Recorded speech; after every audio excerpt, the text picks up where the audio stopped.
ዛሬ በአጋጣሚ ለሚመለከተ ሰው ሽሜ ማን ነው? ከሰው እንኳን ትንሽ አማውንት ገንዘብ መበደር እጅግ ከሚያስፈራቸው ሰዎች ውስጥ ነበርኩ። ከዚህ ጋር ተያይዞ ወጣቶች ላይ በደንብ ትሰራለህ። ያው እንደምታየው ነጣ መለጥ ያለ ተበድሮ ምን ሰራበት? ለምሳሌ አትክልተኛ ብትሆኝና የማንጎ ዘር ብሰጥሽ ምን ታደርጊዋለሽ? አሁን ላይ ያለን ወላጆች ተገቢውን ኃላፊነታችን እየተወጣን ነው ብዬ አላስብም። ተቋሙ አእምሮ፣ አካል፣ ልብና ነፍስ እንዳለው ያሳየናል።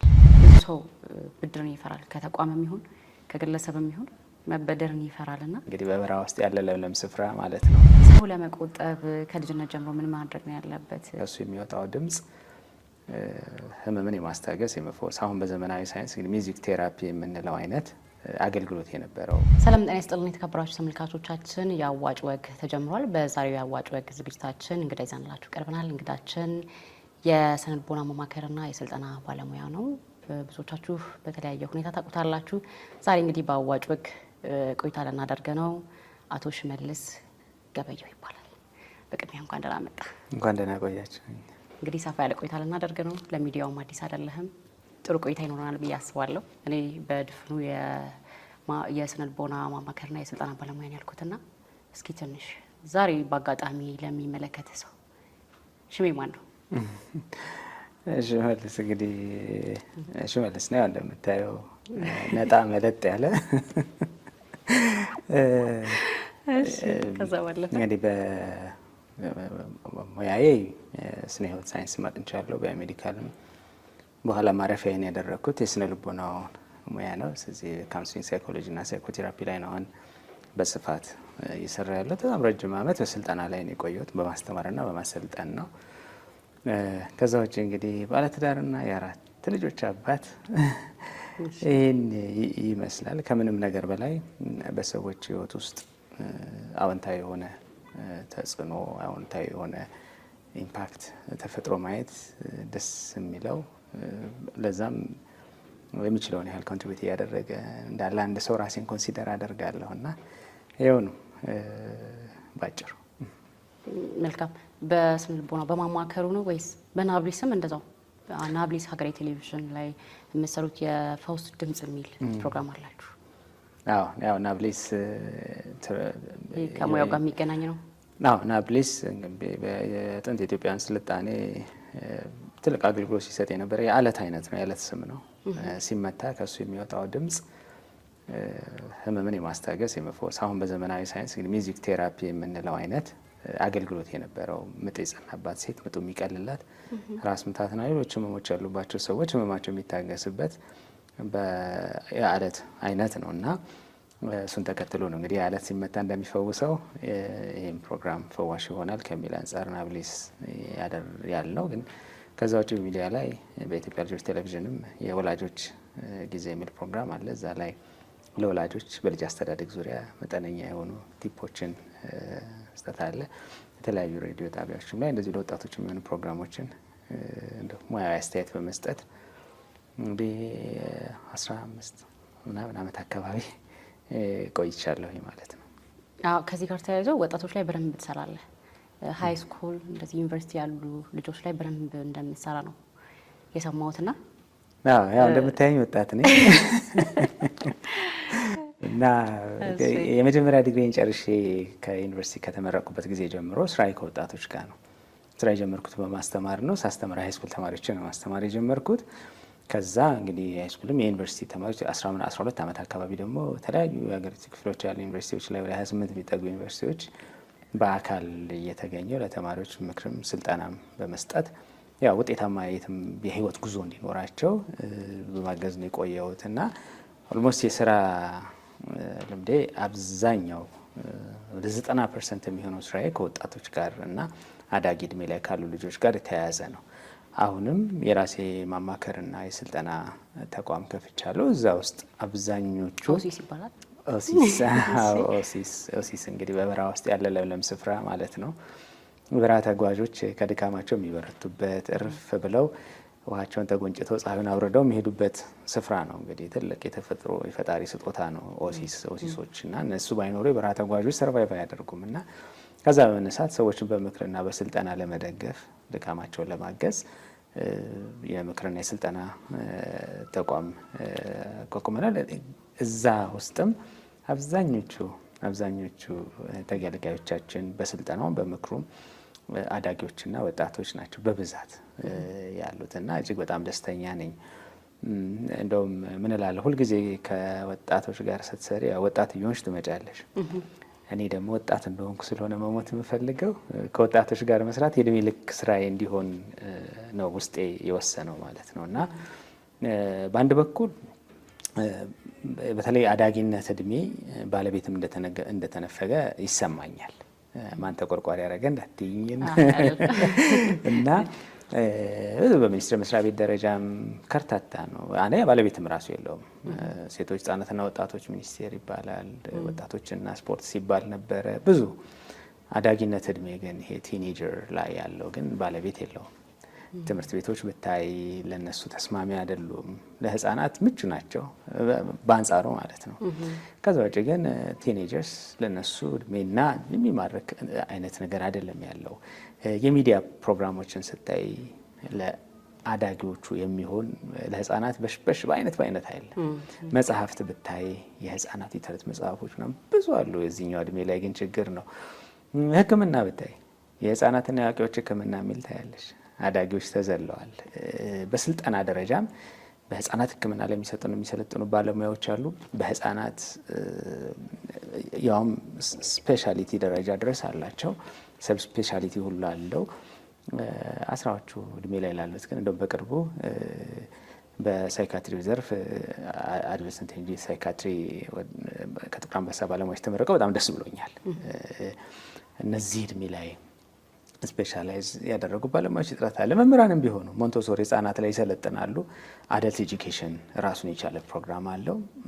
ኤርሊ ቻይልድሁድ ራሱን የቻለ ፕሮግራም አለው። አዳጊዎች ላይ ግን ገና ነው እና በጣም ያም ስሜት ስላለኝ ብዙ ስራ መስራት የምፈልገው እዛ እድሜ ላይ ነው እና እውነት ነው ከወጣቶችና ከአዳጊዎች ጋር ነው በብዛት ልምዴ።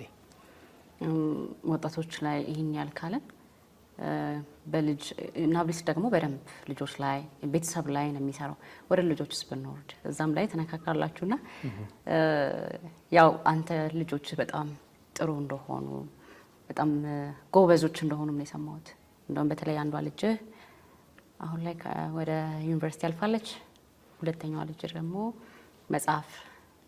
እንግሊዝኛ መጽሐፍ ጽፋ በትምህርት ቤቷ ሪቪው እንዳስደረገች ሰምቻለሁና ሌሎችም እነዛው ልጄን እንደዛ በጥሩ ሁኔታ ማሳደግ እፈልጋለሁ፣ ጥሩ ነገር በደንብ ሼፕ ማድረግ እፈልጋለሁ። ነገር ግን ደግሞ በጎን የሚጎትተህ ሌላ ነገር ይኖራል አይደለ? ስለዚህ እንዴት ነው ወጣት ከትንሽነት ጀምሮ ህፃን እያሉ ጀምሮ በደንብ ሰው መንገድ ሲያሳያቸው ነው በዛ መልኩ ሊፈሱ የሚችሉት በዛ መንገድ ሊሄዱ የሚችሉትና ያንን ለማድረግ ደግሞ አሁን ላይ ያለን ወላጆች ተገቢውን ኃላፊነታችን እየተወጣን ነው ብዬ አላስብም። ያንን እንዴት ነው በጎን የሚጎትተን ነገር አለ፣ በዚህ በኩል ደግሞ ማድረግ ያለብን አእምሯችን የሚጠይቀን ነገር አለ። ያንን እንዴት ማስታረቅ ይቻላል? አንተ እንዴት ያንን አስታርቀህ ጥሩ ልጆችን ልታፈራ ቻልክ? በዛውም ደግሞ ስለ ልጆች የተወሰነ ነገር ብትለኝ ደስ ይለኛል። ከባድ ጥያቄ ነው። ጥያቄው ለምን ምንድን ነው ከባድ የሆነው? እንግዲህ ወላጅነት ማለቂያ የሌለው ጉዞ ነው። እንደውም አንድ ፓኬጅ አለን ፓሬንቶን የሚል ማለት ነው እና ፓረንቲንግ እና ማራቶን የሚሉትን ቃላቶች አንድ ላይ አዳክለን እንግዲህ ፓሬንቶን የሚል ስም ሰጥተነዋል። የማለቂያ መስመር የሌለው የማራቶን ሩጫ ነው ወላጅነት። ስለዚህ ጨረስኩት አጠናቀቅ ያለው የሚባል አይደለም እና ፍጹም የሆነ የወላጅነትን መንገድ ስለሌለ ይሄ ልክ ነው ይሄ ልክ አይደለም፣ አሁን በቃ የሚጠበቅብኝ ሰርቻለሁ ጨረስኩ የምንልበት አይደለም። ልጆችም ልክ እንደዛው እንግዲህ ስናሳድግ ላይ በቃ አሁን ጥሩ እንትን ሆኗል ከዚህ በኋላ ብለን መደምደም አንችልም። በቃ ይሄ ያላለቀ ፕሮጀክት በግንባታ ላይ ያለ እንኳን ልጆቻችን እኛ ራሱ ገና ተሰርተን አላለቅንም። ገና በሂደት በቃ የማያልቅ ሂደት ውስጥ ነን ያለ ነው እና አሳካሁት ተሳካልኝ ብለን ሴሌብሬት የምናደርገው አይደለም የወላጅነት ጉዞ። ግን በተቻለ መጠን እያንዳንዷን ቀን ከልጆቻችን ጋር የሚኖረንን ግንኙነት ትርጉም ያለው አድርገን ማለፍ ግን ይጠበቅብናል። በህይወታችንም ቢሆን እያንዳንዱ ቀን በቃ ዛሬ የምትባለዋን ቀን ትርጉም ያላት ቀን አድርጌ ማሳለፍ ይሄ ወሳኝ ነው። ምክንያቱም የሰው ልጅ በህይወት ውስጥ እድሜ መጨመር አይችልም። በተሰጠው እድሜ ውስጥ ግን ህይወት እየጨመረ መጓዝ ነው የሱ ስልጣን። እዚህ እያንዳንዱ ትርጉም ያለው ጊዜ እንዲሆን እዚህ ወላጆች ሁለት ነገር በጣም ሰፊ ሀሳብ ነው ወላጅነት። ግን ሁለት ነገሮችን ለአሁኑ ላነሳሽ ጥያቄ ማንሳ። አንዱ ትልቁ ነገር በወላጅነት ጉዞ ውስጥ ሚናችን ምን እንደሆነ በግልጽ መለየት ያስፈልጋል። ሚናችን ምንድን ነው እንደ ወላጅ? አንዳንድ ወላጅ የአናጺነት ሚና ነው ያለው። አንዳንድ ወላጅ ደግሞ የአትክልተኝነት ሚና ነው ያለው። አዋጩ መንገድ የትኛው ነው እንደ ወላጅ? እንግዲህ አናጺ አንድ እንጨት ያነሳል፣ ጣውላ መርጦ ያመጣል። ያን ጣውላ ሲፈልግ ጠረጴዛ ያደርገዋል፣ ሲፈልግ ወንበር ያደርገዋል፣ ሲፈልግ መስኮት፣ በር ወይ መደርደሪያ የፈለገውን ነገር ያደርገዋል። ሙሉ ስልጣን የሱ ነው። ጣውላውን መምረጥ፣ እንደገና ያን ጣውላ ወደሚፈልገው ነገር መቀየር የሱ ነው። ስለዚህ እሱ በፈለገው መንገድ ይቆርጠዋል፣ ይገጥመዋል። ያ ስልጣን አለው። ወላጅነት እንደዛ አይደለም። አንዳንድ ጊዜ ግን ሳናውቀው በወላጅነት ጉዟችን ውስጥ ይሄንን ሚና እንጫወታለን። ልጆቻችን እኛ የምንፈልገውን እንዲሆኑ ማለት ነው እንረሳለን። ሙሉ ፍጥረቶች እንደሆኑ ሙሉ ሰው እንደሆኑ እንረሳና የራሳቸው ስሜት፣ የራሳቸው ሀሳብ፣ የራሳቸው ፍላጎት፣ የራሳቸው ስጦታ፣ የራሳቸው የህይወት ግብ እንዳላቸው እንረሳለን። ስለዚህ እኛ በፈለግ ነው ኢቨን የሚማሩትን ትምህርት ሁሉ መራጭኛ እንሆናለን። ማማከር ችግር የለውም፣ መወያየት፣ መመካከል ይሄ ይሻላል ይሄ ምናምን ብሎ ሀሳብ መስጠት፣ መንገድ መምራት ይሄ ተገቢ ነገር ነው። ግን ወሳኝ እንሆንና እንዲህ ካልሆናችሁ እንላለን። እዚህ ልጆቹ ወላጆች ናቸው፣ በአንድ በኩል ወላጆቻቸው ነን። ስለዚህ በአንድ በኩል ስልጣን የላቸውም፣ እምቢ ማለት መጋፋት አይችሉም፣ በእኛ ስር ዲፔንደንት ናቸው። በሌላ መልክ ደግሞ ሊፈሩ ይችላሉ። ስለዚህ ከዛ ተነስተው እኛ እንደምንፈልገው ለመሆን ይሞክራሉ። በዛ ጉዞ ውስጥ እንግዲህ ግጭት ይፈጠራል ማለት ነው። እነሱ መሆን የሚፈልጉትና ወላጅ እንዲሆኑ የሚፈልገው መሀል ይጋጫል። ከፍ እያሉ በተለይ ጉርምስና እድሜ ላይ የሚደርሱበት ጊዜ መልስ ደግሞ መስጠት ይጀምራሉ። ያኔ ከወላጅ ጋር አለመግባባት ይፈጠራል። የህይወት መንገዳቸውንም ሊስቱ ይችላሉ። ወይም ያ እኛ እንደ ወላጅ የፈለግንላቸውን ነገር ቢሆኑ እንኳን ደስተኛ የሆኑበት። ስለዚህ በዓል መንገድ ላይ ሁሉ ድካምና ልፋት ተበትኖ ሲቀር እናየዋለን። እዚህ እንዳይሆን የአትክልተኝነት ሚና መያዝ ነው። ለምሳሌ አንቺ አትክልተኛ ብትሆኝና የማንጎ ዘር ብሰጠሽ ምን ታደርጊዋለሽ? ተክዬ ውሃ ያጠጣው መንከባከብ። ትንከባከቢዋለሽ። ለምን ትንከባከቢዋለሽ? እንዲያድግ። ምኑ ነው እንዲያድግ? ጥሩ ሆኖ። ጥሩ ምን? ጥሩ ማንጎ። ጥሩ ማንጎ እንጂ ጥሩ አቮካዶ፣ ጥሩ ብርቱካን እንዲሆን አይደለም የምታደርጊው። እዚያ አየሽ ቢናሽ የማንጎ ዘር ነው እጅሽ ላይ ያለው። ስለዚህ ይህን ማንጎ ተክለሽ እያረምሽ እየኮተኮትሽ ያንቺ ሚና ውሃ እያጠጣሽ ፍጉን እያደረግሽ እንስሳት ወይ ምናምን መተው እንዳይሰባብሩት እየጠበቅሽ ተንከባክበሽ ታሳድጊዋለሽ። ከዚያ የማንጎ ፍሬ ያፈራል። የማንጎ ዛፍ ይሆናል። ያ ዛፍ ሌላ ዛፍ እንዲህ እያለ የማንጎ ጫካ ሊፈጠር ይችላል። ወላጅነት ልክ እንደዛ ነው። ልጆቻችን እንዲሆኑ ነው የሚመጡት። አንዳንዴ ማንጎ እንዲሆኑ የመጡትን ልጆች አቮካዶ ካልሆናችሁ የሚል ትግል ውስጥ እንገባለን። ሚናችን ወደ አናጺነት ሲቀየር ማለት ነው። እኛ ወደምንፈልገው እዚህ ልጅ ምንድን ነው ያላት አቅም፣ ምንድን ነው ያለው አቅም፣ ምን ማድረግ ይችላል፣ ምንስ ደግሞ ድጋፍ ይፈልጋል። ይህም በደንብ እያየን እየለየን ከእኛ ግን እንደ ወላጅ የሚጠበቀውን እየመራን እያስተማርን እያሰለጠን እየመከርን እየጠበቅን መስጠት ያለብንን ደግሞ ፕሮቫይድ እያደረግን እየሰጠን ልጆቻችንን መሆን እንዲሆኑ የመጡትን እንዲሆኑ ማገዝ። ሁለተኛው ነገር ጊዜ ነው። የልጆች የፍቅር ትርጉም ጊዜ ነው። ጊዜ በሰጠናቸው ቁጥር እንደምንወዳቸው ይረዳሉ፣ ፍቅርን ይማራሉ። ጊዜ በነፈግናቸው ቁጥር እንደማንወዳቸው ነው የሚሰማቸው። አንዳንድ ጊዜ ስልጠናዎች ስሰጥ ልጆችን ከወላጆቻችሁ ምን ትፈልጋላችሁ ብዬ እጠይቃለሁ።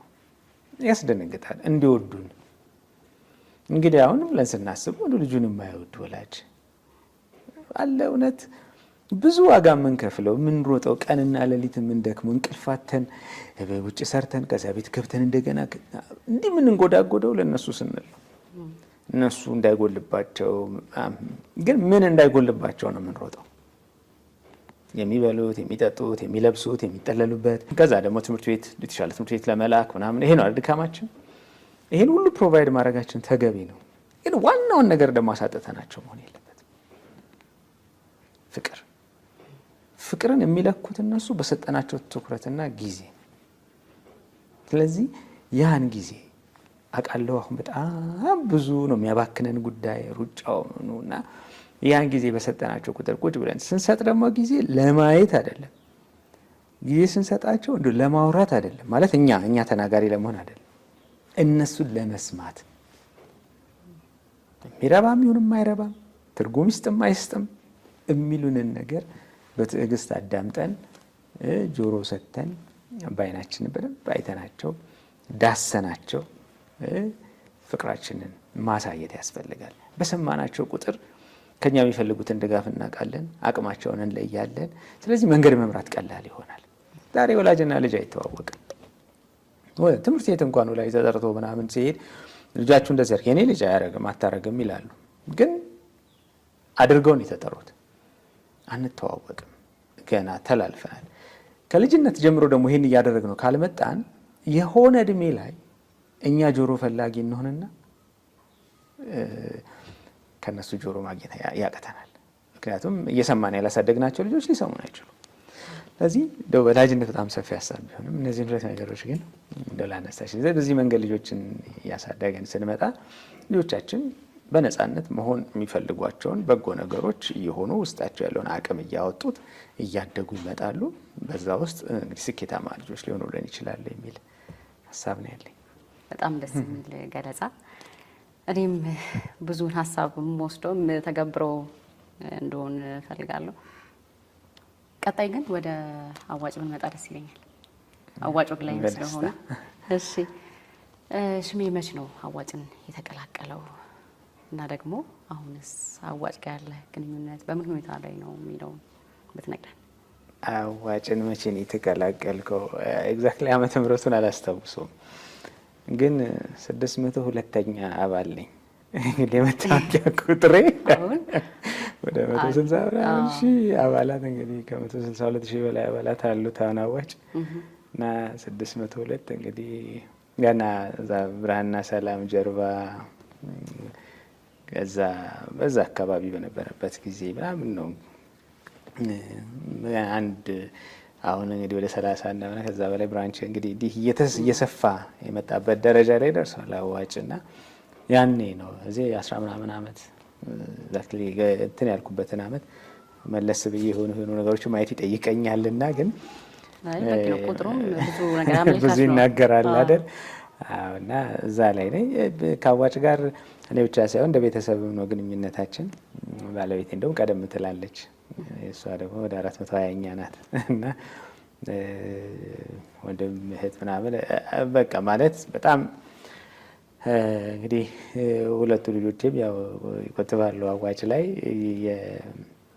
እርግጥ በምንፈልገው ልክ ገፍተን አልወሰድናቸውም እና እንደ ቤተሰብም ነው የአዋጭ አባልነታችን ማለት ነው እና ረጅም ጊዜ ነው ያለኝ ከአዋጭ ጋር ያለኝ ግንኙነት እንደ አንድ አባል እንደ አንድ ባለድርሻ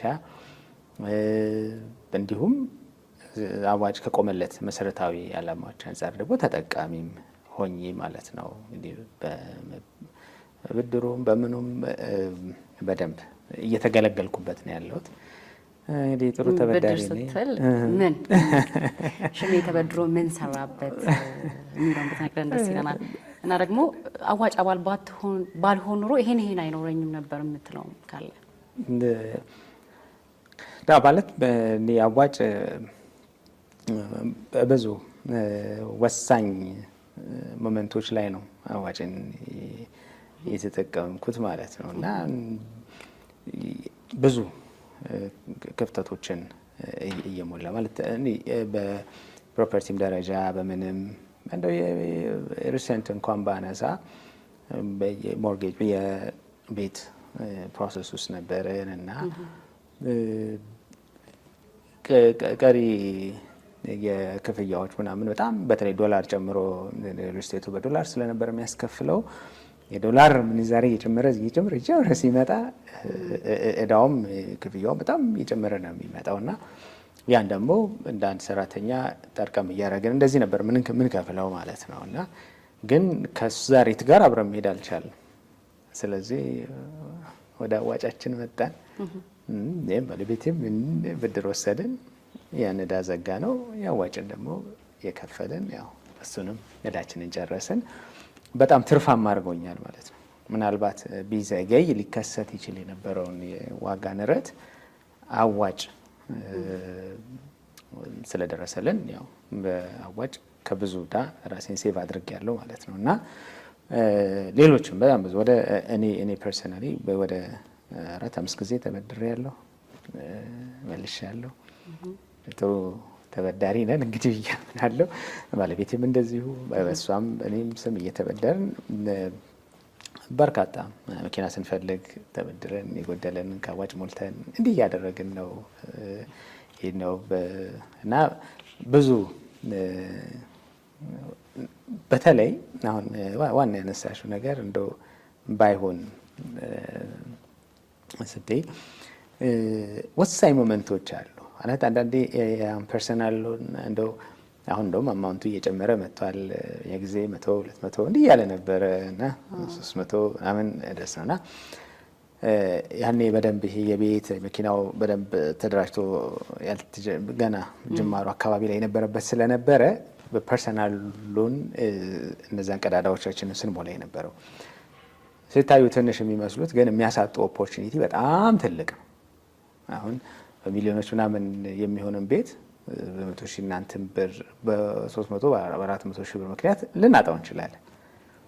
ይህን ቁጠባና ብድር ተቋም አዋጭ ያንን አማውንት ኦፍ ማኒ ያኔ እነዚህን ገንዘቦች ኬት ላገኛቸው እችላለሁ? አሁን መደበኛ ባንክ የሆነ ቦታ ምናምን ስንሄድ ያለው ሀስል ቀላል አይደለም። ሞክረንም እናውቃለን እና ግን አዋጭ አንደኛ በጣም ሂስትሪን አይቶ ማሟላት ያለበሽን መስፈርቶች ካሟላ እኩል በቅደም ተከተል ሁሉ እያስተናገደ የሚሄድ ፌር የሆነ ተቋም ስለሆነ በደንብ ተጠቅመንበታል። ክሪቲካል 4-5 ቦታዎች ላይ አዋጭ ደርሶልን ያው በደንብ እና ብዙ ጓደኞቼን አዋጭ ተመዝገቡ አዋጭ የገቡም አሉ ትሪ የተጠቀሙ ሲያመነቱ ደግሞ የሆነ ቦታ ላይ ብድር ሲፈልጉ ወይኔ ገብቼ ቢሆን ኖሮ ምናምን እንደው ምናምን ልጅን ጎትተህ ወስደህ ታስገባኝ ላይ ያሉኝ ወዳጆቼ ያሉና በጣም ተጠቅም ያለው ግንኙነታችን እንግዲህ ለነት በዚህ ነበር የቆየው። አሁን ደግሞ በዚህኛው አመት ደግሞ የምክር ቤቱም አባል ደግሞ የምችለውን ምክር ቤት አባልነትም ደግሞ ለማገልገል እንግዲህ ተቀላቅያለሁ። መልካም። አሁን ተበድሬ ብዙ ነገሮችን ሰርቻለሁ ያልከኝ ነበርና ላነሳለሁ የፈለኩት ብዙ ሰው ብድርን ይፈራል። ከተቋምም ይሁን ከግለሰብም ይሁን መበደርን ይፈራልና ይህን እንዴት ነው ሀሳብ ኖሮት የተወሰነ ብር አጥሮት ያንን ገንዘብ ቢያገኘው ግን ትልቅ ቦታ መድረስ የሚችል ሰው መበደርን ፈርቶ ቁጭ የሚል ሰው ይኖራል። አንተ ያንን እንዴት ነው ሰብረህ ወደ ብድር የመጣው? እንደዚህ አይነት ሀሳብ ከነበረ ሽሜ መበደር ፈርቶ የሚያውቅበት ጊዜ ካለ ከአንተ ተነስተህ፣ ነገር ግን እንደዛ ደግሞ ካልሆነ እንዴት ነው ያንን ነገር ሰዎች ሰብረው ወጥተው ወደ ብድር ወይም ወደ ቁጠባ መምጣት የሚችሉት የሚለው ብትነግረኝ። በጣም ማለት የብድር ማስፈራቱ ተገቢ ነው። ሪስክም ችግር የለውም። ግን ፈርተን የምንርቀው ሳይሆን ፈርተን የምንቀርበው ግን መሆን አለበት። ፈርተን ስንቀርበው ጥንቃቄ እናደርጋለን ማለት ነው። እና እኔም ወይ ብድር አይደለም እንዲህ ከተቋም የሆነ ነገር የምታስይዥበት ምናምን አይነት ኦር ቀርቶ ከሰው እንኳን ትንሽ አማውንት ገንዘብ መበደር እጅግ ከሚያስፈራቸው ሰዎች ውስጥ ነበርኩ ማለት ነው። እና አሁን ግን ተበደሩ ብሎ ኢንከሬጅ የሚያደርግ ሰው ነኝ ማለት ተበደሩ። እና ዋናውን እዛ ውስጥ ለውጡን እንዲፈጠር በደንብ አእምሮዬ ላይ ትልቁን ተጽዕኖ የፈጠረችው ባለቤቴ ናት ማለት በደንብ። እና እሱ ነው ትልቅ ትምህርት የሰጠ ማለት ብድር ዓላማ ሊኖረው ይገባል። ቀዳሚ ነገር ለምን ዓላማ ነው የምበደረው? ሰው ተበድሮ በልቶ ጠጥቶ ሊጨርሰው ይችላል። ካመነበት ኦኬ ያደርገው። ግን በደንብ አድርገን ካሰብ ነው ከብድር ሳይንስ አንፃር ግን ኪሳራ ነው። ምክንያቱም ብድር ሰው ተበድሮ ኦፍ ኮርስ አንዳንዴ አሁን ለምሳሌ ሰው መታከሚያ አጥቶ ጤናው ሊበደር ይችላል። ያው እዛ ላይ ለሕክምና ሲያውለው ጤናው ላይ ኢንቨስት እያደረገ ነው። ግን በዋነኛነት ብድር ለኢንቨስትመንት ነው። ጤናማ አንድ ትልቅ ኢንቨስትመንት ስለሆነ ነው እዚህ ጋር የጤናውን የሕክምናውን ያነሳሁት። ከዛ ውጭ ግን ያ ብድር የሆነ ነገር ሰርቶ ትርፍ ማምጣት አለበት። ብድሩን መልሶ ትርፉን ማምጣት አለበት። ስለዚህ ዓላማ ሊኖረው ይገባል። ለምንድን ነው የምበደረው? አንዳንድ ጊዜ ተገኘ ስለተባለ ከዚህ በፊት የተለያዩ ፕሮግራሞች በአገር አቀፍ ደረጃም አይተናል። ተዘዋዋሪ ፈንድ ምናምን ብዙ ነገሮች ምናምን ኢኒሼት ተደርገዋል። ግን አብዛኛው ሰው ይሰለፋል እና አንዳንድ ጊዜ በሆነ አጋጣሚ የማገኛቸውን ሰዎች ለምንድን ነው ግን የምትበደሩት? እንዴ በቃ ሲመጣ አብረህ ካልተጠቀምክ ምናምን ይላል ማለት ነው። ሰው ብድር አለ እድሉ ስለተባለ ብቻ የሚበደር ሰው አለ። ዓላማ ሊኖረው ይገባል። ለምን ፐርፐዝ ነው የምበደረው? ከዛ ቁጭ ተብሎ ዓላማዬን ከለየው በኋላ ወደ ብድር መግባት አለብኝ የለብኝም የሚለውን ለመለየት ያ ዓላማዬ ምን ያህል ኢንቨስትመንት ይጠይቀኛል፣ ምን ያህሉን ያለ ብድር ከብረ ማድረግ እችላለሁ፣ ምን ያህሉ ላይ ደግሞ ብድር ያስፈልገኛል። ብድር መበደሩን ስናስብ ደግሞ እንዴት ነው የምመልሰው? አሁን ብዙ ጊዜ ብድር ዕዳ የሚሆነው ሸክም የሚሆነው በጣም ስትረስፉል የሚሆነው እንዴት እንደምንመልሰው አስቀድመን ሳናሰላ ስንገባ። ስናሰላው እንዴት ነው የምመልሰው ይሄንን ብድር ብሎ ሰው ሲያስብ የከፋውን ሁኔታ ሁሉ ማሰብ ይጠበቅበታል። ወርስት ኬዝ ምንድን ነው የሚመጣው? ኢቨን ይሄን ብድሬ መክፈል ባልችል ወርስት ነገር ምንድን ነው የሚመጣው? በዛ ሁኔታ ውስጥ ህይወቴ መቀጠል ይችላል አይችልም? አንዳንዱ ቀድሞ ያፈራውን ሀብት ራሱ ይዞበት የሚሄድ ይሆናል። ብድር ማለት ነው የነበረውን እንኳን አዲስ ሊጨምርለት የነበረውን ይዞበት የሚሄድ ይሆናል። ያ አስቀድሞ ስሌት ላይ ነው ችግር ያለው። በቃ ችግር የለም እንደምን ብዬ ከፍለዋለሁ። በደንብ ይሰላል። በደንብ የንግድ ስራ ልጀምር ከሆነ የአዋጭነት ጥናት በደንብ አድርጌ ፊዚቢሊቲን እሱን ካየው በኋላ ያዋጣኛል አያዋጣኝም። ከኛ ቁጥጥር ውጭ የሆኑ ነገሮች እንዳሉ ታሳቢ ተደርጎ ግን እሱም ይታሰብ የለ። አሁን በደንብ ስናሰላ እኮ ቢሆንስ ይህን ሁሉ አይተን ነው የምናሰላው። እዚህ እንዴት እንደምንመልሰው አውቀ መግባት ይጠይቃል። ሌላ ዋናው ነጥብ ግን ሰው የሆነ ነገር ለማንሳት የሆነ ነገር መጣል አለበት። ማለት ሁለት እጄ የሆነ ዕቃ ይዞ ከሆነና ይሄኛውን ማንሳት ብፈልግ ይሄኛውን ማስቀመጥ አለብኝ ይሄን ለማንሳት። አለበለዚያ እነዚህን እንደያዝኩና ለያዝህ ብለው አንዳቸውን ማባከኔ ላይ ቀር ይችላል። ሰው ተበድሮ ኢንቨስት አድርጎ ስራው ሲገባ ለጊዜው የሚተዋቸው ጉዳዮች ደግሞ ሊኖሩት ይገባል። አሁን እነዛ ሁሉ ሳይጎሉብን ነው መቀጠል የምንፈልገው። ስለዚህ አይመጣማ ይሄ መዝናናቱ ምን ማለቱ እንደዚህ ምናምን ከበር መልስ መጋበዙም ያምረኛል። ይሄን ደግሞ ተበድሬ ኢንቨስት ማድረግ ያምረኛል። ማጣጣም አለብኝ ማለት ነው። ስለዚህ ለተወሰነ ጊዜ የምገድባቸው ፍላጎቶች ይኖራሉ። ለዓላማ ነው። እዚህ ከነዛ ፍላጎቶች ቆጥቤ ማለት ይሄ መሰረታዊ ፍላጎትና እንደው አማራጭ ፍላጎቶች አሉ አይደል? ይሄ ዋንትስ ኤንድ ኒድስ የምንላቸው። ስለዚህ ዋንትስ የምንላቸው እነዚህን ጉዳዮች ለተወሰነ ጊዜ አማራጭ ፍላጎቶችን አዘገያቸዋለሁ ያ ግቤ ላይ እስክደርስ ማለት ነው። ከዛ በኋላ ዘና ብዬ እነዛን ማሟላት እችላለሁ። ዳሬ ትንሽ ጨንቄ በስነ ልቦና ምን ይባላል? ዲሌድ ግራቲፊኬሽን ኢንስታንት ግራቲፊኬሽን ይባላል። አንዳንድ ሰው አሁን ያለን ደስታና እርካታ ነው የሚፈልገው። በዛ ስሌት ህይወታችንን ወደምንፈልገው የስኬት ማማ ላይ ማምጣት አንችልም። ዲሌድ ግራቲፊኬሽን ዛሬ ትንሽ ዋጋ ከፍዬ ነገ የተሻለ ውጤታማ መሆን ማለት ነው። እዚህ ምርጫ ውስጥ እንወድቃለን ማለት ነው። የዛሬን ካየሁ ግን ኪሳራው ብዙ ነው የሚሆነው። ስለዚህ ብድር እውነት ነው ያሳስባል፣ ግን አስበን የምንገባበት እንጂ አስበን የምንሸሸው አይደለም። አንዳንዱ ሰው በጣም ችግር በመተንተን ተሳስሮ ይቀመጣል። ምን ይባላል? ፓራሊሲስ ባይ አናሊሲስ ይባላል። አናላይዝ በማድረግ እንደዚህ ቢሆንስ በማለት ተሳስሮ ቁጭ ይላል ማለት ምንም እንቅስቃሴ ያደርግ። የሚደናንቁ ትላልቅ የቢዝነስ ሀሳብ ያላቸው ልጆች ስታርታፕ ካፒታል አጥተው ቁጭ ያሉ። ለነዚህ ደግሞ አማራጮች እኮ ተቀምጠዋል። አዋጭ ቢዝነስ ሊሆን አለው። ይሄን የንግድ ስራ ብድር በደንብ አድርጎ የንግድ ፕሮፖዛሉን አይቶ ያዋጣል ያስኬዳል ምናምን የሚለውን በደንብ አድርጎ ሙያዊ ገዛም አድርጎ ስልጠናም ጭምር ሰጥቶ ወደዛ ውስጥ ማስገባት የሚችልበት ፕላትፎርም አለው። ስለዚህ የሀሳቤ በገንዘብ ምክንያት ወደኋላ መቅረት የለበትም። እውነቱን ለመናገር ገንዘብ አይደለም ወደኋላ የሚያስቀረው፣ ገንዘብ ማጣት አይደለም የሚያስቀረው። እንደውም በአንዳንድ የቢዝነስ ሰዎች ምን ይላሉ? ቀዳሚው ነገር ራዕይ ነው።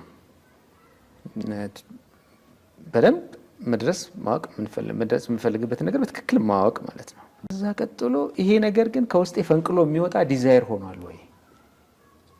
በቃ በደንብ የታሰበ ከኔ አልፎ ወደ ሌሎች የሚጋባ ማለት ነው።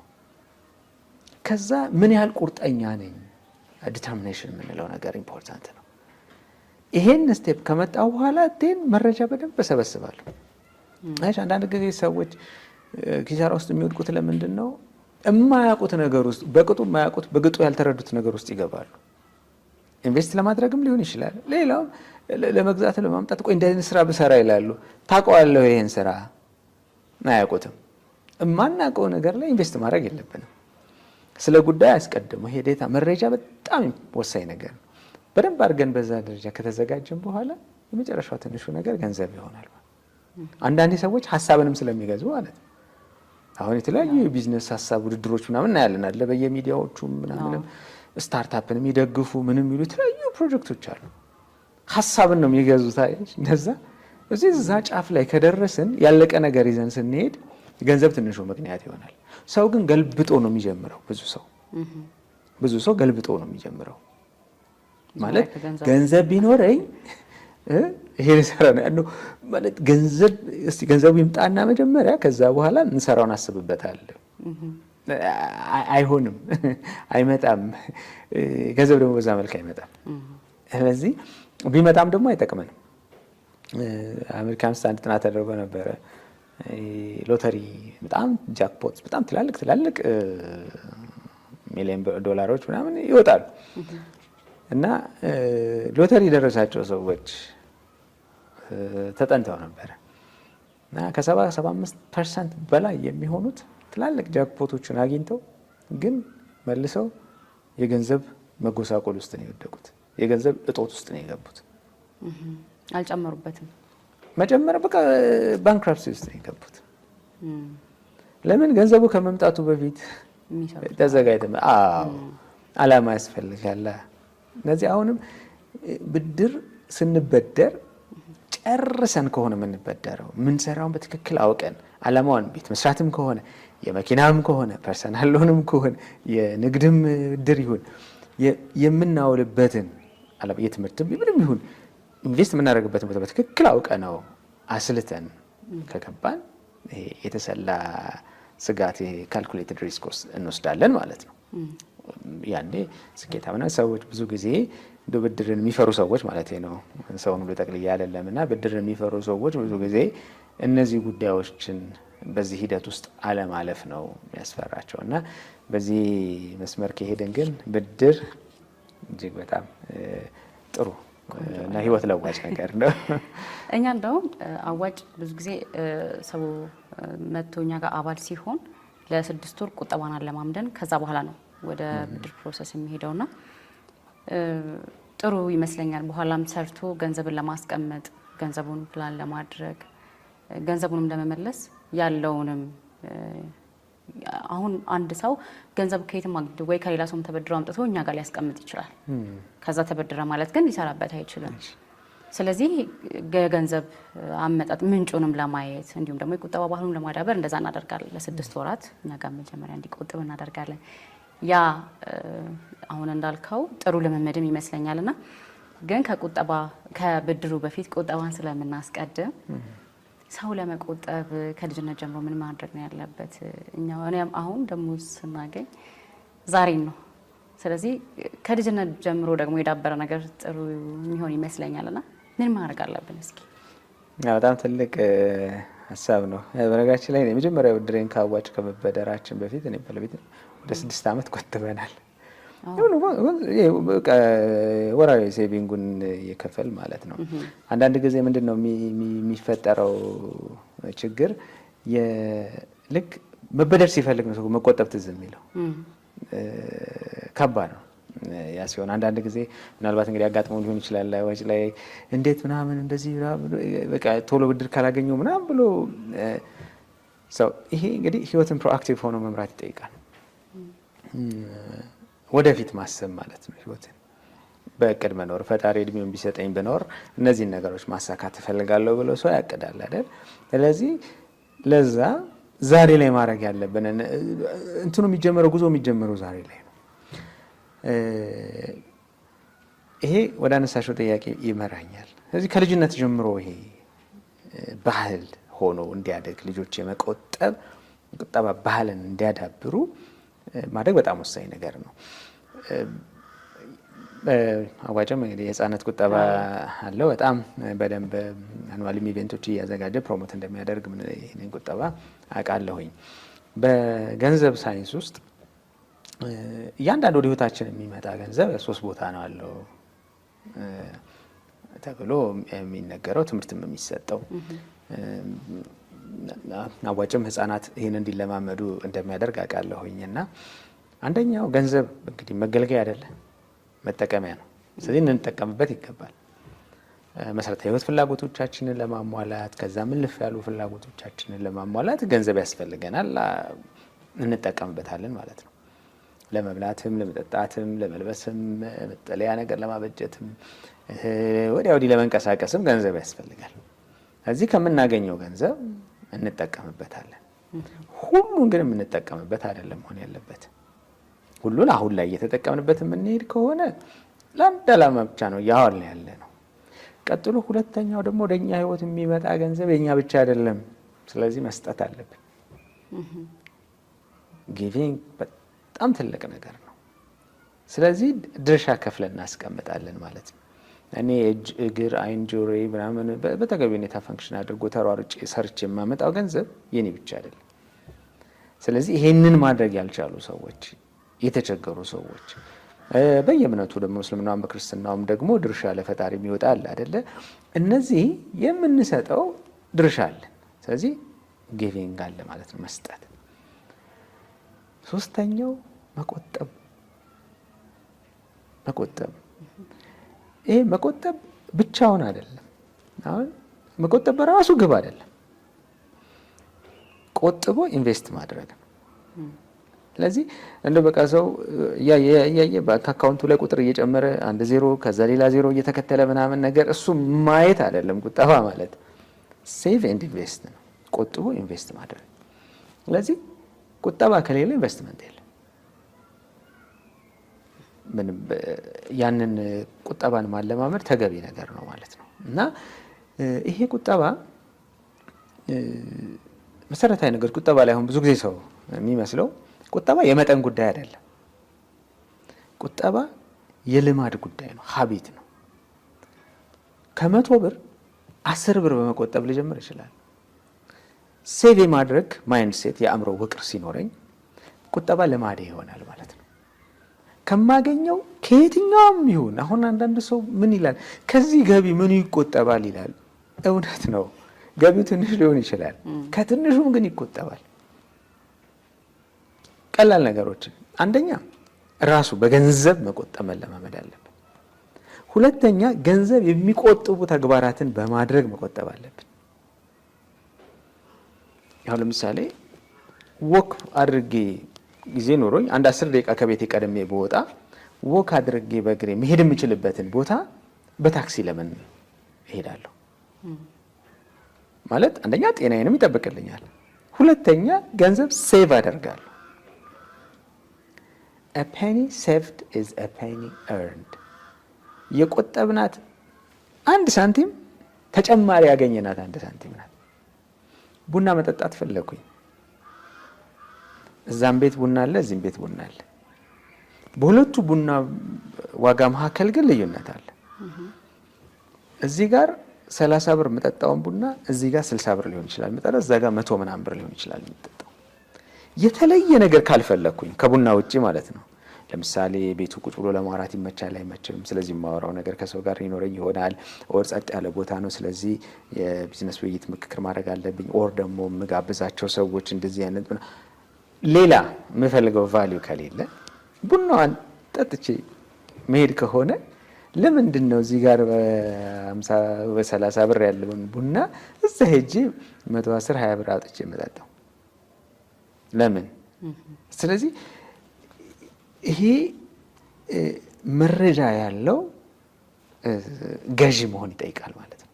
እቃዎችም ስንገዛ እቃዎች የ10 ብር ወይ የ15 ብር ታክሲ አውጥቼ የሆነ ቦታ ላይ ቢሄድ የ100 የ200 ብር ልዩነት የማገኘበት እቃ ይኖራል። እዛኛው ቦታ ላይ ሄጄ ብገዛ ምን አደከመኝ ብዬ እዚህ ጋር ተጨማሪ 200 እና 300 ብር ከፍዬ ምገዛ ከሆነ ብልህ ሸማች አይደለሁ። እዚህ እየባከነ ነው ማለት ነው። ቁጠባ ላይፍ ይሄ ማለት አሁን ሰው ምንድነው የሚታጣበት? መቆጠብና መስገብገብ አንድ ይመስላል። እንደ ባንድ ትልቅ ስለዚህ ሲያወሩ በጣም ሁሌም እንትን መኒ ማኔጅመንት ምናምን ስኪሎች ሳሰለጥን ተጠቀምበታለሁ። እንደምሳሌ ገንዘብን እንደዚህ አታያዙታል። እንደዚህም አይደለም። አንዳንዱ ሰው ለምግቡም ነው የሚሰስተው፣ በኋላ ለመድኃኒት ያወጣዋል። እና እንደዚህም አይደለም፣ እንደዚህም አታደርጉት፣ አታባክኑት። እንደዚህ ቀርበብ ነው። ስለዚህ የምንጠቀመውም አለ የሚቀርም አለ። ሴቭ የሚደረግ ማለት ነው። እና ሴቪንግ ሀቢት ነው። ይሄ ነው። ይሄ እንግዲህ በትንሹ መለማመድ ያስፈልጋል። ለመለማመድ ጥሩ ሰዓት ደግሞ የትኛው ነው ካለን የልጅነት እድሜ ነው። አሁን ትንሽ በተለይ አሁን ሲቪክስ ምናምን ትምህርቶች ላይ አባካኝነት፣ ኤክስትራቫገንስ ምናምን የሚሉ ርዕሰ ጉዳዮች ይነሳሉ። ጥሩ ነው። ግን እንደዛ አስገብቶ እውነት ሐሰት ጥያቄ ወይም ከሚከተሉ ትክክለኛው መልስ ምረጡ በሚል ጥያቄ ግን የሚፈለገውን የጠባይ ለውጥ አናመጣው። ስለዚህ ወላጆችም ሆኑ ትምህርት ቤቶች ለልጆች ሊሰጧቸው ከሚገቡት ክህሎቶች ውስጥ አንዱ ስለ ገንዘብ እና ስለ ቁጠባ ያላቸው አስተሳሰብ ላይ መስራት ነው። ይሄ ፋይናንሻል ሊትሬሲ የምንለው ማለት ነው። የትኛውም ፋይናንሻል የተሳካለትን ሰው፣ በቢዝነሱ ዓለም ስኬታማ የሆነው ሰው፣ በማህበራዊም ዘርፍ ስኬታማ የሆነው ሰው ስናይ ፋይናንሻሊ ሊትሬት ሳይሆን ወይም ስለ ገንዘብና ተያያዥ ጉዳዮች ያለ ብልህነት ሳይኖረው እዛ ጋር የደረሰ ብዙም አናገኝም። ጥቂት ሊኖሩ ይችላሉ። ጥቂቱም የመጡበትን መንገዶች ካየናቸው ራሱን የቻለ ችግር እናገኝበት እንችላለን። ሰው በውርስ የሆነ ሀብት ሊኖረው ይችላል። ትንሽ ጊዜ ሰጥተን ከጠበቅ ነው አብዛኛው ሲወርድ እናገኘዋለን።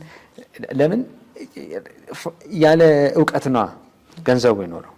እዚህ ምን እንደሚያደርገው ገና ሳያውቅ ነው ሀብት እጁ ላይ የተመለከተው። ይሄ ሰፊ የሙዝ እርሻ ከወላጆች ወረሰ እንደሚባለው ልጅ ማለት ነው። ከወላጆቹ ሰፊ የሆነ የሙዝ እርሻ ይወርሳል እና ግን ምን እንደሚያደርገው አያውቅም።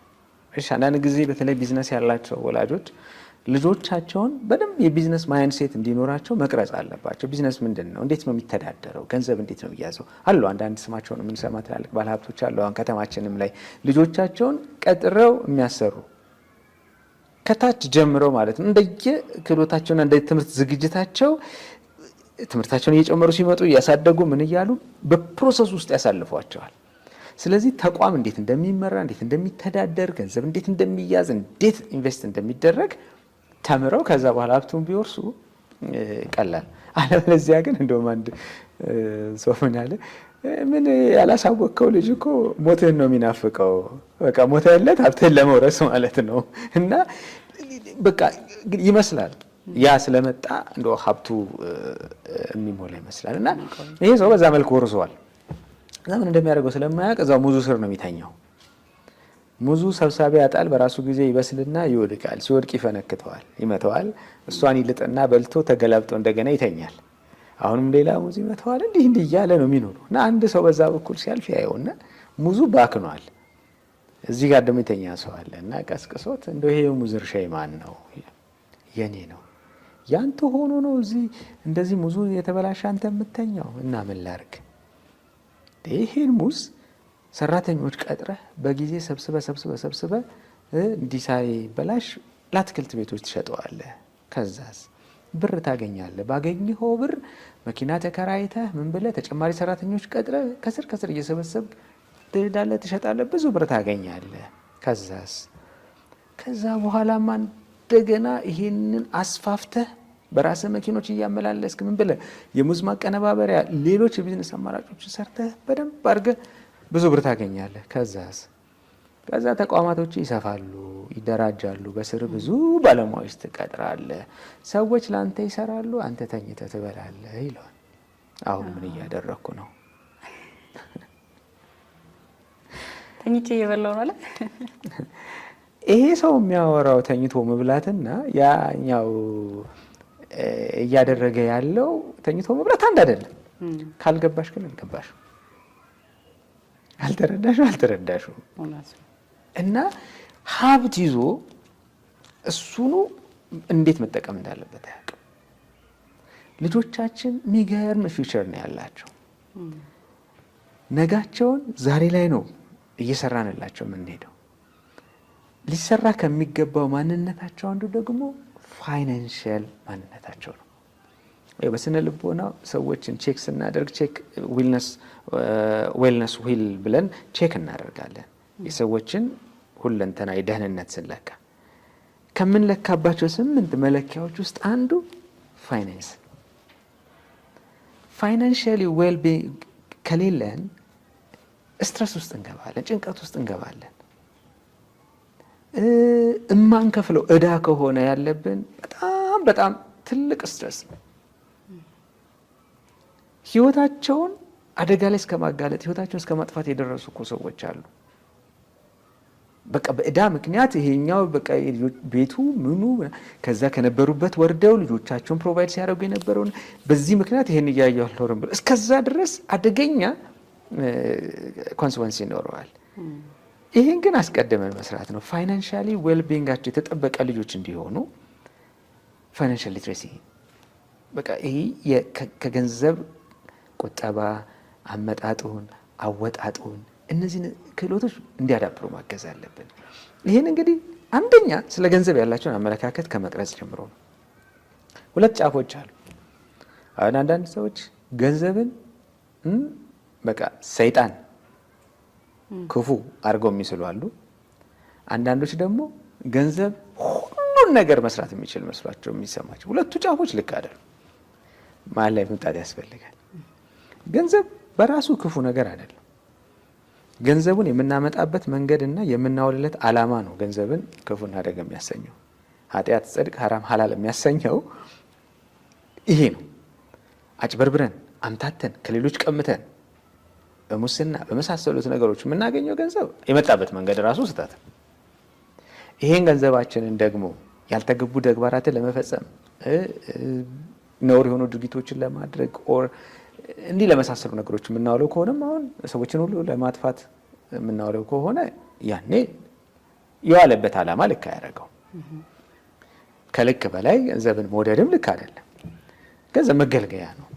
ሰርቭ ሊያደርገን የመጣው እኛ የገንዘብ አገልጋይ አይደለንም። ሰርቭ ሊያደርገን የምንገለገልበት ነው። ስለዚህ ያኛውን ጫፍ መልቀቅ ያስፈልጋል። እዚህ ጋር ገንዘብ ሁሉ አንዳንድ ሰዎች ሰውን በገንዘብ ይለውጣሉ። በኋላ ገንዘቡ ኖሯቸው ዙሪያቸው ግን ሰው የለም። እንዴ ቆንጆ መኪና እንኳን ገዝተሽ እኮ እንደው በመኪናሽ ለመደሰት እኮ ዋው ሲያምር የሚልሽ ሰው ያስፈልግሻል እኮ። ጥሩ ቤት ለዛ አይደል ሰው ቤት ሰርቶ ምርቃት ይጠራል። ምን አድርጎ አይደለ ድርጅት ከብቶ ምርቁልኝ ይላል ምናምን። ለምን ሰው ብቻውን ሰው መሆን ስለማይችል ነው። ማህበራዊ ፍጥረቶች ነን። ስለዚህ እንፈላለጋለን። አንዳችን እናስፈልጋለን። ሰው ወደን የቀጠልነውም ሰዎች ስላሉን እኮ ነው በህይወታችን ውስጥ እና ስለዚህ የሰውን ዋጋ ገንዘብ እንዲለውጠው እንዲተካው ማድረግ የለብንም። አንዳንዱም ገንዘቡን ወደ ማምለኩ ሊሄዳል፣ ፈጣሪ ያደርገዋል ማለት ነው። ስለዚህ ሁሉን ነገር በቃ በገንዘብ ገንዘብን ይጭነቀው፣ ገንዘብ ካለ ምንም ይላል። ግን ገንዘብ የማይሰራቸው ነገሮች አሉ። እዚህ ጫፍ ላይ ሳይመጣ መሀል ላይ መጥቶ ገንዘብ መገልገያ ነው፣ በአግባቡ ሊይዘው ይገባል። እጠቀምበታለሁ፣ እቆጥበዋለሁ፣ ቆጥቤ ኢንቨስት አደርጋለሁ፣ ደግሞ አቅሜ በፈቀደው ልክ ደግሞ እሰጣለሁ። ይሄን ልምምድ ልጆች እንግዲህ ከልጅነታቸው ጀምሮ እንዲያደርጉት ለበዓል በስጦታ ሊያገኙ ይችላሉ። አበባዮች ጨምረው ሆያ ሆዬ ብለው ሳንቲም ሊሰጣቸው ይችላል። አንዳንድ ጊዜ የሆነ ነገር በቃ ሽልማት ተብሎ ሊሰጡ ይችላሉ። ገንዘቧ ስትመጣ በሉ እንግዲህ መጠቀም ለምትፈልጉት ነገር ይህን ያህል ብላችሁ በፐርሰንት መድቡ። የምትሰጡት የተቸገሩ ሰዎችም እንደ እምነታቸውም ደግሞ የሚሰጡትን ድርሻ እንዲለዩ፣ ከዛ ደግሞ እችን ኢንቨስት አረጋታለሁ። አሁን በእነሱ አቅም ኢንቨስትመንት አሻንጉሊትን መግዛት እኮ ሊሆን ይችላል። የሆነ በጣም የሚናፍቋትን ምናምን ነገር መግዛትም ሊሆን ይችላል እኮ ትንሽነታቸው። ይሄኛውን እኔ እገዛልሃለሁ፣ ይሄኛውን ግን ሴቭ አድርገህ ኢንቨስት አደርጋል። መጽሐፍት ላይ ሊሆን ይችላል፣ የሆነ ስልጠና ላይ ሊሆን ይችላል፣ ለጊዜው በልምምድ ደረጃ አሊያም ደግሞ ይሄን ለነገ ትምህርቴ ብሎም ሴቭ እንዲያደርጉት ማለማመድ። ከዛ እኛም ቁጠባ እናበረታተዋለን። ይህን ያህል ከቆጠባችሁ ይህን ያክል ደግሞ ኢኩቪቫለንቱን ወይ ምናምን እኔ ደግሞ ጨምርና በጋራ አብሮ ይቆጠብላችኋል እያልንም ያንን ባህል እንዲለማመዱት ካደረግናቸው ልጆች በጣም ከዛ ውጪ መጫወቻ ቦታ ስንወስድ ብዙ ጊዜ የተለመደው ከፋይ ወላጅ ነው። በጀት አናስተምራቸው። አሁን ለምሳሌ የሆነ ጨዋታ ልጆች እሺ ምንድን ነው መጫወት የምትፈልጉት? ይሄን በቃ ይሄን ጨዋታለን እንከፍላለን፣ ይሄን ጨዋታለን እንከፍላለን። ወይ ሲያልቅብን አሁንስ በዛ በቃ ምናምን ብለን ወይ ይዘናቸው የምንሄደው። ግን ፋይናንሻል ሊትሬሲያቸውን ለማሳደግ እና በጀቲንግ ለማስተማር በጀት አወጣጥ ለማስተማር ግን ምን ማድረግ እንችላለን? እሺ ለዛሬ ጨዋታ ምን በል እንደው አፌ ላይ መጣልኝ ቁጥር 1000 ብር ተመድቦላቸዋል። 1000 ብሩን አብቃቅታችሁ ተጫወቱ። ከዛ ይሄ ነው መደባቸው። 1000 ብር ቆይ ይሄኛው ጨዋታ ስንት ነው የሚያስከፍለው? ይሄኛው ስንት ነው? ስለዚህ ስንት መጫወት እችላለሁ? ቆይ እቺኛዋን ተጫዋች እቺኛዋን ብቀንሳት ምናምን። በዚህ ስሌት ውስጥ በጀቲንግ ይለማመዳሉ። ቅድሚያ የሚሰጠውና የማይሰጠውን ጉዳይ መለየት ይለማመዳሉ። ባላቸው ውስጥ ማሰብ፣ እነዚህን ነገሮች ይለማመዳሉ። ከዛ የሚያስፈልጋቸው መለየት። ወይ እናቴ ግን አንድ 50 ብር ብትጨምሪልኝ እኮ ይሄን ያክል ጨዋታ መጫወት እችላለሁ። እዚህ ውስጥ ይገባሉ ማለት ነው። በዚህ ውስጥ የማቀድ ቅደም ተከተል ማውጣት ልምምዶች እናደርግላቸዋለን። እኛም ደግሞ እናርፋለን። ያው እኛ ከፋይ ስንሆን ርህራሄ የላቸው። ስለዚህ ያም ደግሞ እንደዛው ማለት ነው። ስለዚህ እነዚህ ልምምዶች ማድረግ ከስንት ዓመት ጀምሮ ነው ግን እንደዛ ማድረግ የሚቻለው? ይሄ እንግዲህ ማለት ይሄ እድሜ ብለን መቁረጥ ሊከብደን ይችል ይሆናል። ግን ስለ ገንዘብ እውቀት ማግኘት ከጀመሩበት ማለት አዌር የሆኑበት ጊዜ ልከኛ እድሜያቸው ነው። አሁን ልጆች ፍጥነት ስለሚለያይ ግን ከ6-7 ዓመት ጀምሮ ይሄ ልምምድ ውስጥ ማስገባት ተገቢ ነገር ነው የሚሆነው። ያኔ ማስላትም ምን ማለትም ስለሚችሉ ማለት ነው። መደመር መቀነሷን ምናምን ስለሚያውቁ ወደ መደበኛ ትምህርት ቤትም ስለሚገቡ ማለት ነው። ከዛ በታይ ትንሽ ሊያስቸግር ይችላል። ግን አንዳንድ ልጆች ገና አሁኑ ህጻናት ምናምን ሆነው ብር ይሁን ወረቀት የማይለዩ 250 ብርና 200 ብር ብትሰጫቸው አይ እኛ 2 ስለሆነ የሚሉ የገንዘብን ቫልዩ ገና የማያውቁበት እድሜ ላይ ይህንን እናድርገው ብንል ብዙ ትላል። ግን ከ7 ዓመት ጀምሮ ግን ይሄ ፋይናንሻል ሊትሬሲን እየተረዱት በደረጃ ሲመጡ መች እነዚህ ልጆች አባካኝም አይሆኑም፣ ንፉግም አይሆኑም፣ እንደገና ለገንዘብ ዋጋ የማይሰጡም። ዛሬ መርካት አቅቶታል ሰው ፋይናንሻሊ መርካት። የትኛውም ያህል ገቢ ቢያገኝ የትኛውንም ያህል አማውንት ኦፍ መኒ እጁ ላይ ቢመጣ ሁለት ሀሳቦች አሉ፣ ግሪድ እና ግራቲቲዩድ የምንላቸው አመስጋኝነትና ስስት ማለት ነው። ምንም የማይሞላ ማለት ነው። እድገትን መመኘት ተገቢ ነገር ነው። እድገት ስንመኝ ግን ያለንን አመስግነን ነው የምንነሳው። ከዛ ተነስተን ነው ወደ ቀጣዩ ምዕራፍ የምንሄደው። ይሄ ከስስት ማይንድ ሴት ግን አረካ አልሞላ ከሚል ማይንድ ሴት ሲመጣ ግን በጣም አደገኛ ነው። በጣም አደገኛ ነው። ያ ወደ ምን ይወስዳል? ያልተገቡ ተግባራትን ሁሉ በመፈጸም ገንዘብ ማግኘት፣ እኔ ላገኝ እንጂ ሌላው ሰው የፈለገውን ቢሆን የራሱ ጉዳይ። ስለዚህ ወደ መቀማት፣ ወደ መንጠቅ፣ ወደ ማጭበርበር፣ ኳሊቲ ጥራት የሌለው ምርት እያቀረቡ ሰዎች እዛ ይማረራሉ። እኔ እዚህ ጋር ግን አካውንቴን አሳድጋለሁ። ወደዚህ አይነት ነገር ውስጥ የሚመጣው ከነዚህ ልምምዶች ማነስ ነው እና ልጆች በደንብ አድርገው ፋይናንሻል ሊትሬሲን እንዲያሳድጉ ወላጅም ትምህርት ቤቶችም ይህን ስራ መስራት አለባቸው ብዬ አስባለሁ። መልካም። እሺ እንግዲህ ሽሜ ከተቀጣሪ ሲንዲኬት ነበር የምትሰራው እና ወደ ራሱ ስራ ሲመጣ የነበረው መንገድ አስተማሪ ነው ብትጠይቂው ተባልኩኝ እና ደግሞ ከተቀጣሪነት ወደ ራስ ስራ ለመምጣት አቅሙ ኖሮት ግን ደግሞ ቅድም እንዳልነው ለብድሩ ያው ሪስክን አስቦ እንደሚፈራው ሁሉ ይህም ደግሞ በራስ መቆም ለሚያስፈራው ሰው ካንተ ደምድ ተነስተህ ምን ምክር ትሰጠናለህ? በውስጥ የማምነው ስራን ሳስብ የማልወደውና ትርጉም የማይሰጠኝን ስራ መስራት አልፈልግም።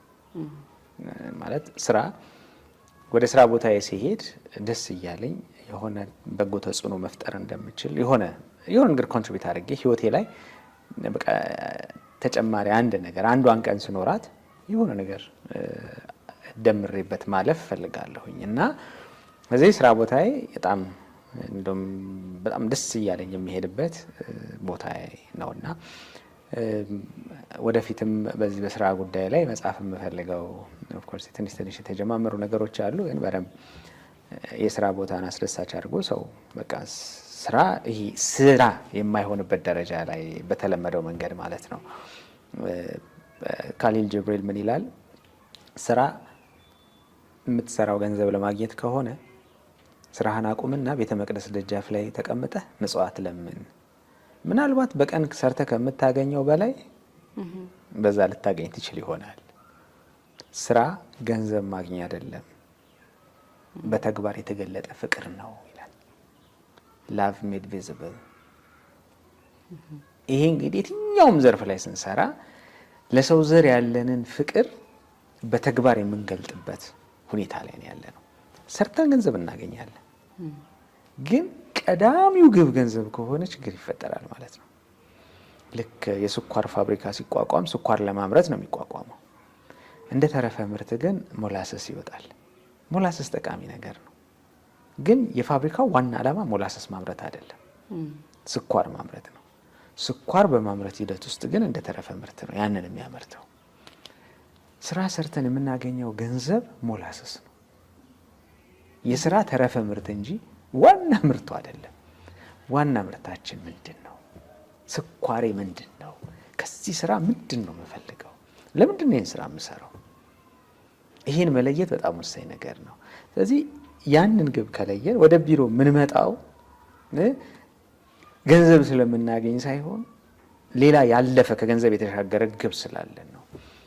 ከምንም ነገር በላይ የሰው ዘርን ማገልገል ሰርቪንግ በጣም ትልቅ ቦታ አለው። እንግዲህ ያን በማገልገል ሂደት ውስጥ ግን ገንዘብ ይመጣል። ብዙ ባገለገልን ቁጥር ብዙ እናገኛለን። ብዙ ሰዎችን በጠቀምን ቁጥር እኛም እንጠቀማለን። ምንም ብዙ ስኳር ሲመረት ብዙ ሞላሰስ ይመረታል። በቃ ይሄው ነው ሂደቱ። ስለዚህ ከዛ አንጻር ስራ ተቀጥሮ መስራትም በጣም ትልቅ ነገር ነው። በዛ ውስጥ ትርጉም ያለው ሚና እየተወጡ እስከሄዱ ድረስ ማለት ነው። እዛ ግን እያንዳንዱን ቀን በዛ መልክ ነበር የምንቆየው። በኋላ ላይ ያው በተለይ ጎን ለጎን የዓመት ፍቃድም እየወሰድኩ ምንም እያልኩኝ እነዚህ የማማከር በቀጥታ አሁን የማማከሩን እድል አላገኘውም ነበረ። እኔ ደግሞ ልቤ ለካውንስሊንግ በጣም በቃ እሱ ነው ትንፋሼ እላለሁ። አንድ ስራ ሳስብ የስራ ትንፋሼ እኔ ካውንስሊንግ ነው እና ትሬኒንግ ነው።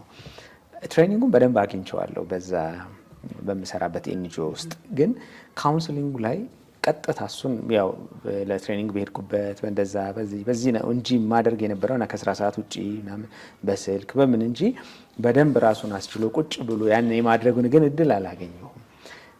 ስለዚህ እሱን ደግሞ ውስጤ በጣም ናፈቀው በደንብ እና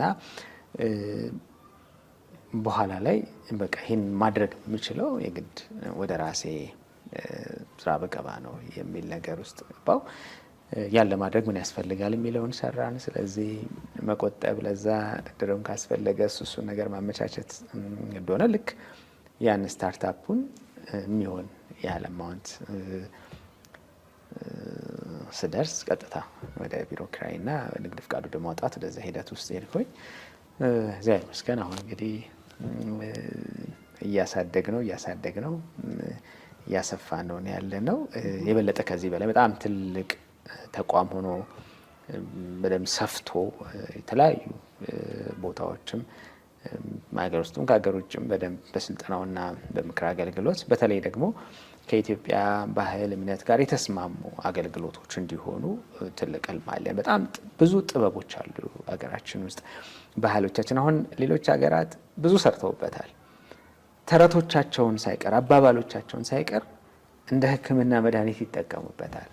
አንዳንዴ ረቅቅ የሚል የሚመስለን ነገር በአባባሎች፣ በተረቶች፣ በምሳሌዎች ቅርብ ይሆናል። በደንብ የሚዳሰስ የሚጨበጥ ይሆንልናል። በእኛ ደግሞ የብሔር ብሔረሰቡ ባህሎች ውስጥ ያሉ አባባሎች አሉ፣ ተረቶች አሉ። ማለት እንደው በቃ የተንገዳገድን ሰው ቀጥ አድርገው የሚያቆሙ የሚያስብሉ ማለት ነው። እነዛን ግን በአግባቡ አልተጠቀምንባቸውም። እንደውም ኑስራት ፔሽሽኪን የሚባል ጀርመናዊና የፐርሺያ ቅል ያለው ሰው ራሱን የቻለ መጽሐፍ ስቷል እና እነዚህ ስቶሪዎች በፐርሺያ በኢራን ምናምን አካባቢ ያሉ ስቶሪዎችን ሰብስቦ እንደ ሕክምና መድኃኒት ማለት ነው አስ ቱልስ ፎር ሳይኮቴራፒ ብሎ በመጽሐፍ መልኩ ሁሉ አደራጅቶ አውጥተዋቸዋል። ሜታፎሮች፣ ምሳሌያዊ ንግግሮች እነዚህ ሁሉ አሁን በሁሉም የስነ ልቦና በአክሴፕታንስ ኮሚትመንት ቴራፒን በለው በሌሎችም የህክምና አይነቶች ውስጥ ሪኮመንድ የተደረጉ ነው። ስለዚህ እነዚህን ሁሉ በደንብ አቀናጅቶ ኢትዮጵያዊ የሆነ ከባህላችን ደግሞ ኢትዮጵያውያን የተለያየ ልዩ ከሚያደርገው የእምነት ሰዎች ናለን። ስለዚህ እስልምናውን በክርስትናው እምነት ጋር የተስማማ ራሱን የቻለ የምክክር አገልግሎት ማየት እናፍቃለሁ እና ይህን ማድረግ ቀላል ስራ አይደለም። ምክንያቱም ስንሰለጥንም ስንማርም ምን ስንልም አብዛኞቹ የምናነባቸው መጽሐፍቶች የአውሮፓውያን አሜሪካኖች ናቸው። በጥናት ላይ የተመሰረቱ ናቸው። በእነሱ ባህልና ሃይማኖታዊ አወቃቀር የሰሩ ናቸው። ግን ወደ እኛ ጋር ቀጥታ እነሱ እናምጣቸው ስንል የምናለማው ነገር ይኖራል። አብሮ ደግሞ ሳናቅ የምናጠፋቸውም ነገሮች ስለሚኖሩ ትልቅ ጥንቃቄ ይጠይቃል። መልቲካልቸራል ካውንስሊንግ የሚባል ራሱን ይችላል አሁን ስልጠና አለን እና ባህሉን አውዱን ግምት ውስጥ የከተተ የምክክር አገልግሎት መስጠት እና ከዛ አንጻር በሰፊው በምርምርም በመማከርም በስልጠናውም ላይ ሰፊ የሆነ ኢትዮጵያዊ ግን ደግሞ ለዓለምም ሊተርፍ የሚችሉ ነገሮችን የመስራት ሀሳብ ነው እንግዲህ ያለን እና በዚህ መልክ ነው በትንሹ ተጀምሮ የገባንበት እንግዲህ። ስለዚህ አለሙ አስቦ ምን ያስፈልገኛል ስታርታፕ ኢኒሺያል የሚጠበቅብኝ ነገር ምንድን ነው ብሎ ከተነሳን ወደ ራሳችን ውጤታማ መሆን ይቻላል ብዬ አምናለሁ። እና መጽሐፍን መቼ እንጠብቅ? እሱ እንግዲህ ትንሽ ያው ምን አለ እላለሁ አንዳንዴ መጽሐፍ ልክ እንደ ልጅ እንደ መውለድ የተቆረጠ የእርግዝና ጊዜ ቢኖረው ጥሩ ነበር እላለሁ እና በቃ አሁን አንድ ልጅ ከተጸነሰ በኋላ አለቀ 9 ወር። ስለዚህ ቢፈጥንም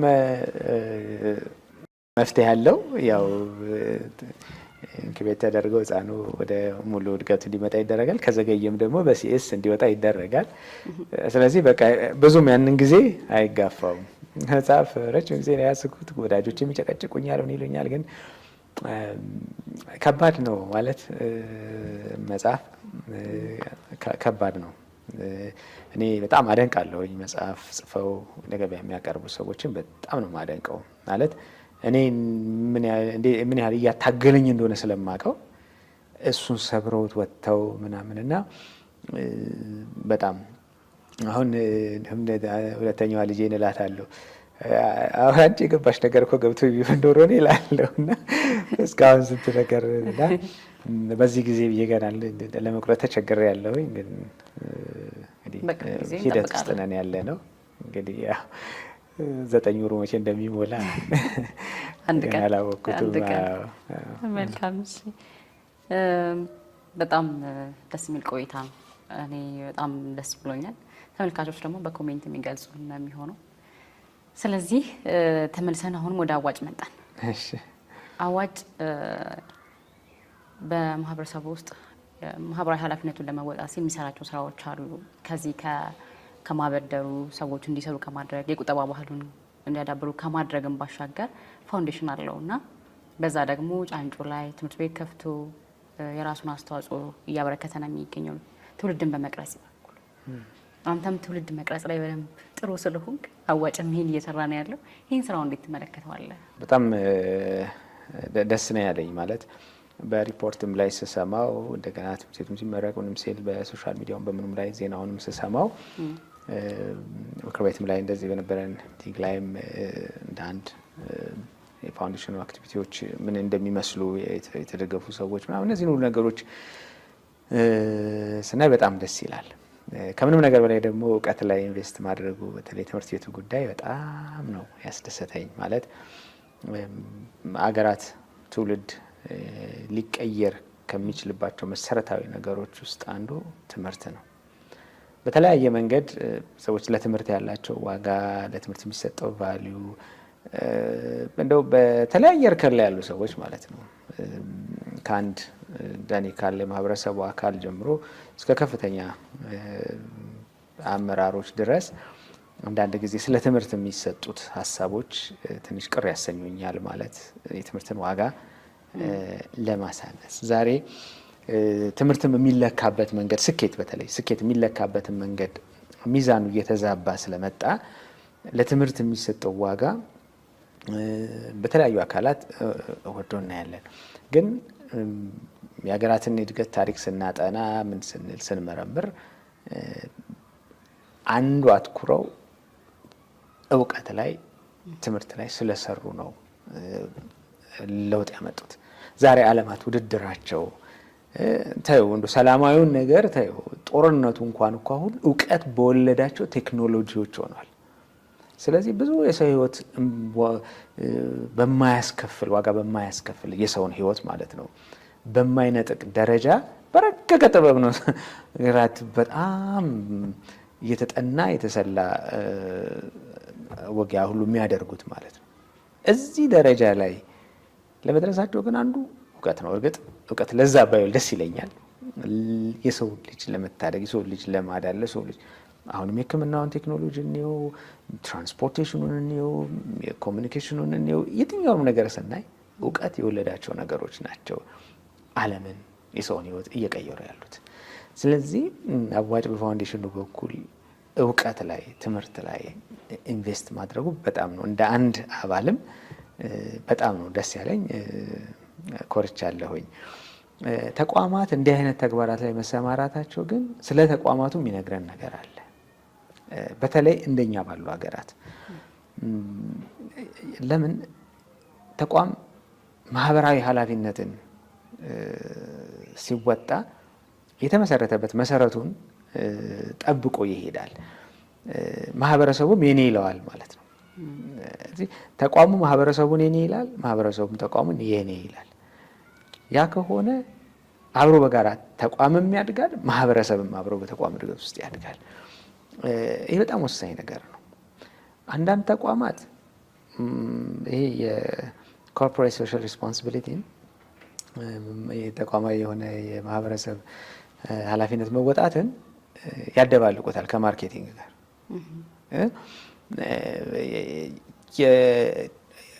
ይሄ ራስን ለመሸጥ ይሄ ማርኬቲንግ ነው እንጂ ኮርፖሬት ሶሻል ሬስፖንሲቢሊቲ አይደለም በእኔ እይታ። ልክ አሁን አዋጭ በሄደበት መንገድ ስንሄድ ግን ከምርም ማህበረሰባዊ ኃላፊነትን የመወጣት ሂደት ነው። ይሄ ተቋሙ አእምሮ፣ አካል፣ ልብና ነፍስ እንዳለው ያሳየናል።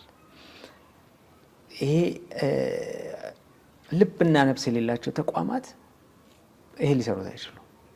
እዚህ ከምርም የቆምኩለት ዓላማ በእኔ መኖር ማ ተጠቀመ፣ ምን ኢምፓክት ፈጠርኩ ነው።